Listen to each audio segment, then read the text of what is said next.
कामचोर देवरानी। एक बार की बात है, सुषमा अपने पूरे परिवार के साथ खुशी खुशी मोहन नगर में रहती थी। उसकी 2 बहुएं थी, पल्लवी और शिव। एक दिन दोनों बहुएं रसोई में काम कर रही होती है कि तभी उनकी सास सुषमा उन्हें बुलाती है। अरे बहू, जरा इधर तो आना। शिवानी, जरा जाकर देखना सासू माँ क्या कह रही हैं। दीदी आप ही देख लो ना जाकर, आपको भी तो सुनाई दे रहा है। अरे मैं आटा गूंद रही हूँ ना, तुम चली जाओ। हाँ तो मैं भी तो सब्जी काट रही हूँ ना दीदी। अरे बहू, जल्दी आओ। ओफो, ये तो जाएगी नहीं। मैं ही जाकर देखती हूँ कि क्या करना है। पल्लवी सुषमा के कमरे में जाती है। जी मम्मी जी, क्या हुआ?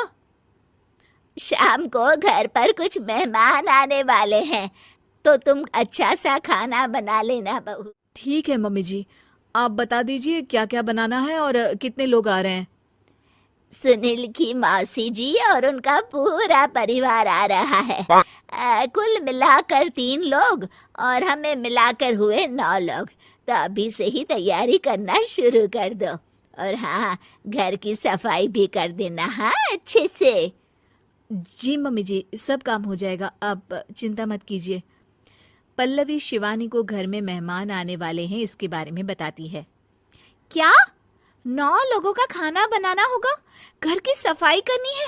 बाप रे, सासू माँ ने तो हमें घर की नौकरानी ही समझ कर रखा है। ऐसा नहीं बोलते शिवानी, हम इस घर की बहू हैं और घर के काम करना हमारा फर्ज है। दीदी तो है ही सासू माँ की चमची, जब देखो सासू माँ सासू माँ। मैं तो इतना सारा काम नहीं करने वाली।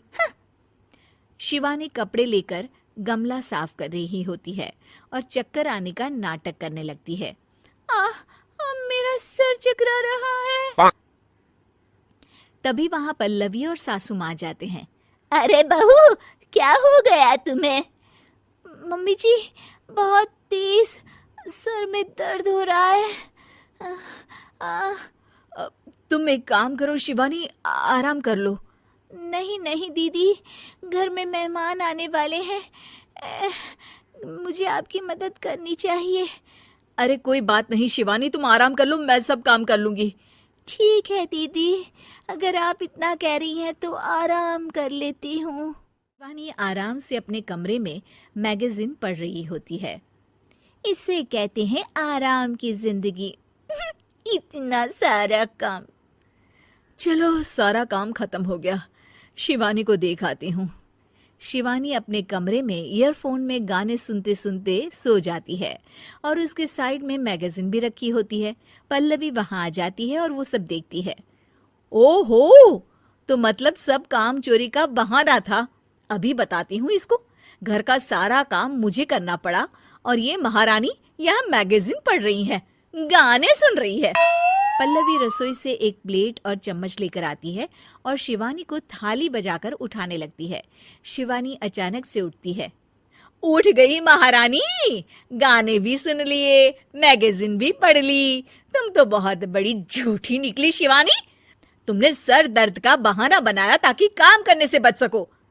हाँ, बनाया बहाना, तो क्या करती, इतने सारे काम करती।